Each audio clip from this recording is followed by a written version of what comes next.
बंदी छोड़ कबीर साहिब की जय। बंदी छोड़ गरीबदास जी महाराज की जय। बंदी छोड़ सतगुरु रामपाल जी महाराज की जय। सत साहिब।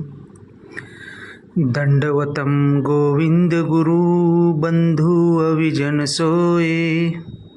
पहले भय प्रणाम तिन नमो जो आगे होए। दर्शकों, ये आर्य समाज के स्वामी सच्चिदानंद जी महाराज जी है, वो ईश्वर की परिभाषा बता रहे हैं। देखिए क्या कह रहे हैं। स्वामी जी ने लिखा जो सब जगत के उत्पन्न होने से पूर्व वर्तमान था वो ईश्वर है ना। जगत बनाने उससे पहले ईश्वर है, वो ईश्वर है, उसने संसार को बनाया। अब जो हनुमान जी को ईश्वर मान रहे हैं, अब बताओ हनुमान जी से पहले जगत था या नहीं, संसार था या नहीं? हनुमान जी तो बाद में, संसार तो पहले बन गया। इसका मतलब संसार को बनाने वाला तो दूसरा है ना। कृष्ण जी से पहले संसार था या नहीं? राम जी से पहले संसार था या नहीं? इसका मतलब ये ईश्वर नहीं है। ईश्वर कौन है? जो सब जगत के उत्पन्न होने से पूर्व वर्तमान है। ये सभी महापुरुष हैं, इनको भगवान बोलते हैं। भगवान मतलब महापुरुष, महापुरुषों को भगवान बोलते हैं। भगवान दयानंद लोग बोलते हैं। और आपने देखा है कि कोई गरीब व्यक्ति हो और आप उसकी मदद कर दो तो वो कहता है साहब आप तो मेरे भगवान हो। इसका मतलब आप दुनिया को बनाने वाले हो क्या? उसने आपको भगवान कह दिया। तो भगवान और ईश्वर में अंतर है। तो अयोध्या के राजा दशरथ जी के सुपुत्र श्री राम जो आदर्श महापुरुष हैं, हमारे आदर्श हैं, उनका भी नाम राम है और एक ईश्वर का भी नाम राम है, जो सब में रमा हुआ इसलिए उसको राम कहते हैं। तो वेद से लोक में नाम आए, याद रखिएगा। आज राम भद्राचार्य जैसे लोग अपने आप को बहुत बड़े विद्वान कहते हैं, पर अभी समझ नहीं है उनके पास में। दर्शकों, स्वामी सच्चिदानंद जी महाराज का ये सत्संग सुनने के बाद मुझे लगा कि चलो इनके पास थोड़ा ज्ञान होगा। ऐसा लगा मुझे इनकी बातें सुन के। क्योंकि इन्होंने वेद का भी नाम लिया, राम का भी, दशरथ पुत्र राम जी का भी नाम लिया, और उन्होंने बता भी दिया कि ये राम अलग है और वो जो सृष्टि की रचना की वो ईश्वर अलग है, वो राम अलग है। उनका भी नाम राम है, उनका भी नाम पर्यायवाचक नाम राम है। तो मुझे लगा कि उन्होंने वेद में पढ़े होंगे और समझे होंगे, ऐसा लगा मुझे। पर ये भी अन्य गुरुओं की तरह ही उवा बाई बकने लगे। देखिए सच्चिदानंद जी महाराज ने कैसे बातें बातों में कैसी मतलब गुमराह किया लोगों को।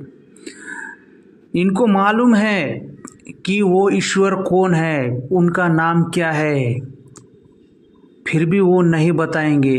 क्योंकि अगर मैं आज बता दूं उनका नाम, उस परमेश्वर का नाम, तो लोग अपने आप संत रामपाल जी के शिष्य बन जाएंगे। क्योंकि उन्होंने 2000 में ही बता दिया था कि परमेश्वर कोई और है और ये देवी देवता है। अगर उस परमेश्वर की शरण में जाना है, मोक्ष प्राप्त करना है, तो मुझे गुरु बनाना ही पड़ेगा, क्योंकि उसका अधिकारी मैं ही हूँ। और वास्तव में संत रामपाल जी महाराज ही वो गुरु है जिनको अधिकार है मोक्ष प्राप्ति दिलाने का। और जितने भी भारत में स्वामी बने बैठे हैं, गुरु बने बैठे हैं, कथावाचक है, वो सब ढोंगी है, अपना बिजनेस कर रहे हैं। मैं दर्शकों को यही प्रार्थना करता हूँ कि इन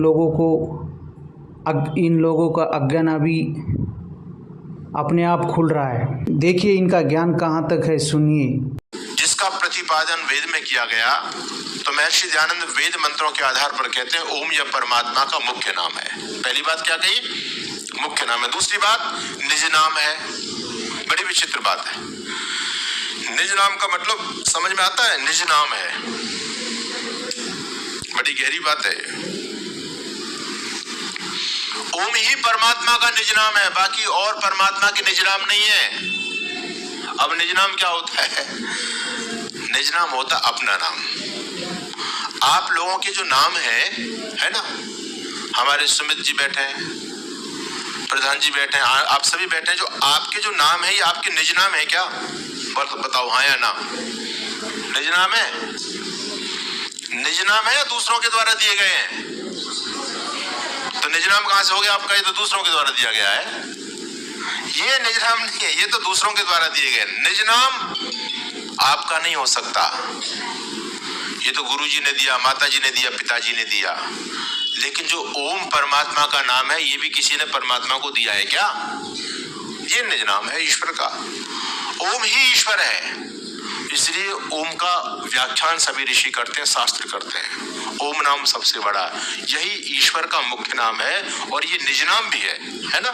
बाकी सारे नाम गौणिक नाम है, सारे नाम संबंधवाचक नाम है, लेकिन ये परमात्मा का निज नाम है। देखा दर्शकों, क्या कह रहे हैं स्वामी जी?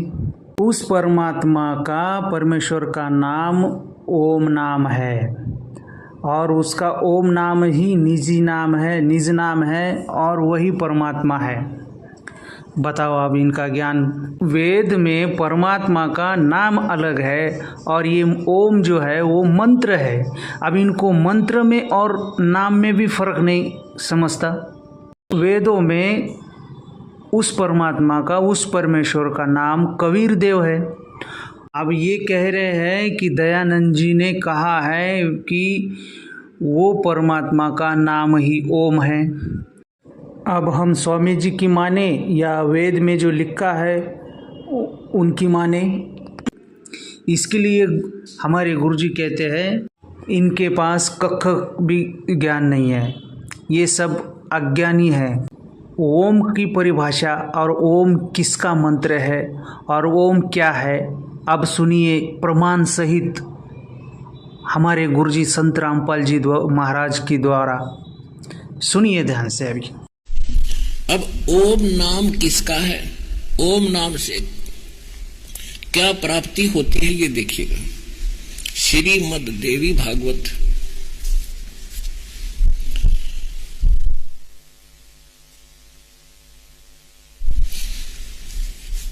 यानी श्री देवी पुराण गीता प्रेस गोरखपुर से प्रकाशित है।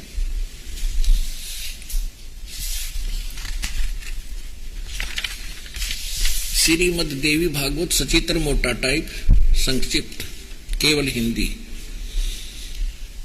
संपादक हनुमान प्रसाद पोदार, चिमनलाल गोस्वामी, और ये यहां से प्रकाशित है। इसके मुद्रक और प्रकाशक हैं गीता प्रेस गोरखपुर।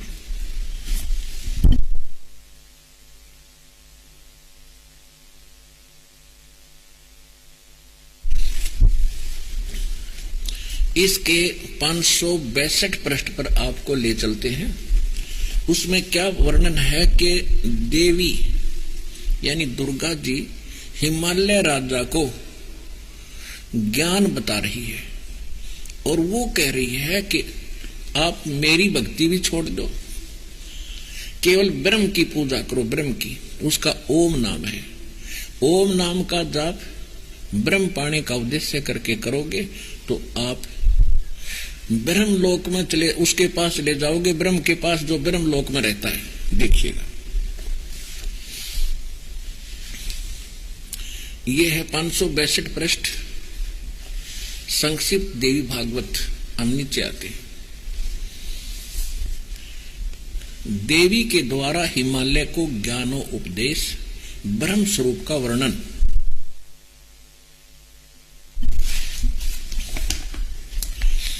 श्री देवी जी कहने लगी, पर्वतराज, ये तो पहले अपने विषय बताती है, फिर कहती है उस ब्रह्म का क्या स्वरूप है यह बतलाया जाता है,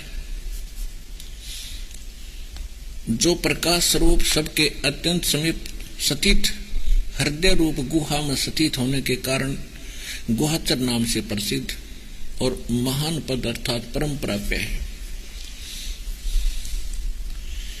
वह समस्त प्रजा के ज्ञान से परे है, उसमें किसी भी प्रजा को उसका ज्ञान नहीं है, अर्थात किसी की बुद्धि में आने वाला नहीं, यह तुम जानो। जो परम प्रकाश रूप, जो सूक्ष्म से भी अत्यंत सूक्ष्म है, जिसमें संपूर्ण लोक और उन लोकों में निवास करने वाले प्राणी स्थित हैं, वही ये अक्षर ब्रह्म है। अब पुण्यात्मा इस परमात्मा के द्वारा दिए गए सूक्ष्म वेद रूपी पैमाने से आप इन सभी देवी और देवताओं के ज्ञान के सत्र से परिचित हो जाओगे। अब ये देवी देवी जी ब्रह्म को कहीं अक्षर ब्रह्म कह रही है, कहीं परम अक्षर कह रही है। देखो, और फिर गीता से प्रमाणित करेंगे आपको कि अक्षर सरपुरुष अलग है, अक्षर पुरुष अलग है, और परम अक्षर पुरुष वो सुप्रीम पावर है। यहां देखिए, वही अक्षर ब्रह्म है। गीता देवी जी कह रही है, ब्रह्म को कह रही है, ब्रह्म ही अक्षर ब्रह्म है। वही सबके प्राण है, वही सबकी वाणी है, और वही सबके मन है। वह यह परम सत्य और अमृत अविनाशी तत्व है। सौम्य उस वेदने योग्य लक्ष्य को तुम वेधन करो, मन लगाकर उसमें तन में हो जाओ। अब हम ज्यादा न करें, यहाँ के क्या करिए, अक्षर रूप ब्रह्म को लक्ष्य बनाकर वेदन करो। प्रणव यानी ओम तो धनुष है, जीवात्मा बाण है, ब्रह्म और ब्रह्म को उसका लक्ष्य कहा जाता है। यानी जीवात्मा ओम का जाप करे, ब्रह्म पाने का उद्देश्य रखे। अब यहां कहती है उस एकमात्र परमात्मा को यानी ब्रह्म को जाने, दूसरी सब बातों को छोड़ दे। अपनी पूजा को भी कह रही है, मेरी भी पूजा छोड़ दे तू। यही अमृत रूप परमात्मा के पास पहुंचाने वाला पुल है। संसार समुद्र से पार होकर अमृत स्वरूप परमात्मा को प्राप्त कराने का यह सुलभ साधन है।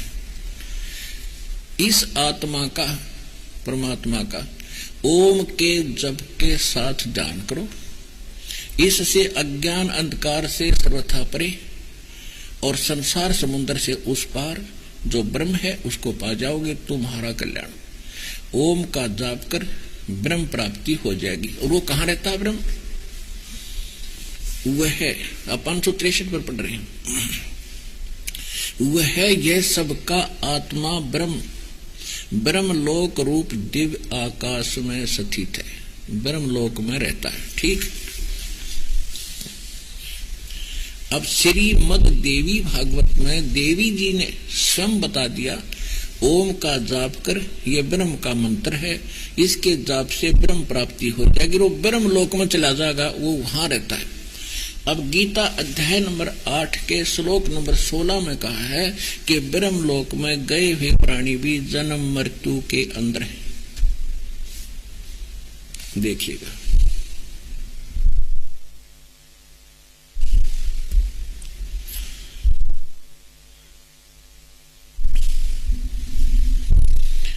ये है श्रीमद् भगवत गीता। हमने अब उठा ली, श्री देवी पुराण रख दी। ये 8वां अध्याय, ये 8वां अध्याय, और इसका हमने 12-13 पढ़ लिया। देखिए 16 में 8वें अध्याय का 16वां श्लोक क्या देता, प्रमाण देता है कि हे अर्जुन, ब्रह्मलोक पर्यंत सब लोग पुनरावर्ती में हैं। ये पुनरावर्ती को स्टार लगा के या नीचे विश्लेषण किया है, अर्थात जिनको प्राप्त होकर पीछे संसार में आना पड़े ऐसे। इसलिए पुनरावर्ती उसको कहते हैं जो उसको प्राप्त होकर भी जन्म मृत्यु में सदा रहे, आना पड़े वापस। वहां गए हुए प्राणी भी वापस आते हैं ब्रह्मलोक में। अब यहां इन्होंने थोड़ी सी गलती की है, परंतु हे कुंती पुत्र, मुझको प्राप्त होकर पुनर्जन्म नहीं होता, ये अनुवाद गलत किया इन्होंने। देखो पुण्यात्माओं, यदि ये ऐसे विद्वान होते तो मुझे क्या जरूरत थी इनके मत्था पिचाई करने की। अगर हम इनके इस अनुवाद को श्रेष्ठ माने कि गीता ज्ञानदाता ब्रह्म ये कह रहा है कि मुझे प्राप्त होकर फिर किसी का जन्म मृत्यु नहीं होगा, तो गीता अध्याय नंबर 2 श्लोक नंबर 12, गीता अध्याय नंबर 4 के श्लोक 5 और 9, गीता अध्याय नंबर 10 के श्लोक नंबर 2, 3 गलत हो जाते हैं, जिनमें यह कहता है कि अर्जुन तेरे और मेरे बहुत जन्म हो चुके, तू नहीं जानता, मैं जानता हूं। तो एक खाकनवाद इनका।